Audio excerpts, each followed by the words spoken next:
আসসালামু আলাইকুম, সবাই কেমন আছেন? অবশ্যই ভালো আছেন। আমরা আল্লাহর রহমতে ভালো আছি, তবে আমার মনটা ভালো নেই।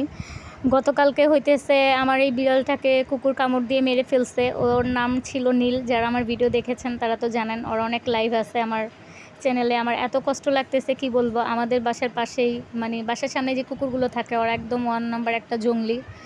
ওরা এই নিয়ে আমার 5-6টা কুকুর খেয়ে ফেললো। এমনিতেই মনটা ভালো না কালকে থেকে, কারণ কালকে তো ভিডিও শেয়ার করতে পারিনি। আমাদের নেটে অনেক সমস্যা দিতেছে এবার বাহিরে আন্দোলনের পরে। তো কোথায় কোথায় নেটে সমস্যা দিতেছে সবাই একটু কমেন্টে এসে জানিয়ে যাবেন। তো কালকে যাদের ভিডিও না দেখতে পেরেছি, ইনশাল্লাহ আজকে দেখব।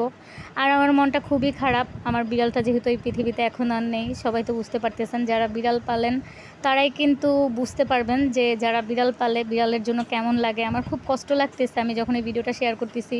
এটার আগের ভিডিও আমার কাছে করা ছিল, আর ও এখন পৃথিবীতে নেই। ও মানে কি বলবো, খুবই এত মানে ওর মধ্যে একটা মায়া ছিল। ও আমার রুমে আমার সাথেই ঘুমাইতো, সিজামণির সাথে, আমার আম্মুর সাথেও ঘুমাইতো। ও খুব লক্ষ্মী একটা বিড়াল ছিল, খুব মিশুক। তো আমার খুব খারাপ লাগতেছে। আমি আবার আরেকটা নিয়ে আসবো আর আপনাদের সাথে শেয়ার করবো কীরকম বিড়াল নিয়ে আসলাম। তো আমার আজকের ভিডিওটা এতটুকুই ছিল। সেই পর্যন্ত সবাই ভালো থাকুন, সুস্থ থাকুন। আল্লাহ হাফেজ।